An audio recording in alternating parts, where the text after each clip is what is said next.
القرآن في أضرار حفلا تكريميا على شرف 35 خريجا لم تتجاوز أعمارهم ال5 سنوات. مراسلة لرضوان نجمي. احتفت مؤسسة الإيمان للتعليم القرآني بنجبائها والبالغ عددهم 35 خريجا نهاية الموسم القرآني. أطفال لم يتجاوز عمرهم 5 سنوات تعلموا طوال الموسم أحكام ومختلف تعاليم ديننا الحنيف.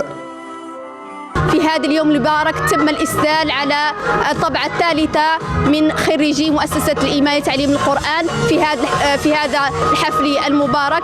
أدرس في مؤسسة الإيمان لتعليم القرآن، وتعلمت من المؤسسة أنني أحفظ وأرتل وأجود، وأشكر معلمتي ومعلماتي والمديرة. محمد عبد الله من بين الأولياء الذين سجلوا أطفالهم في المؤسسة، فلمس ثمار المؤسسة في ابنته التي أتقنت صورا من القرآن تجويدا وترتيلا. كانت هناك متابعة للدروس.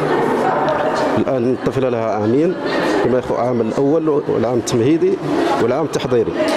الحمد لله الطفلة ريام كانت مجتهدة، وهذا الاجتهاد كانت له ثمار. من بين الثمار هو حسن تعاملها مع النصوص، حسن تعاملها مع الآيات القرآنية وحفظها حفظا وتلاوة، وكذلك حسن تعاملها مع النصوص المسرحية. مؤسسة الإيمان من بين المشاريع الناجحة والتي تسعى لتحفيظ القرآن للناشئة وغرسه في خلقهم وأخلاقهم.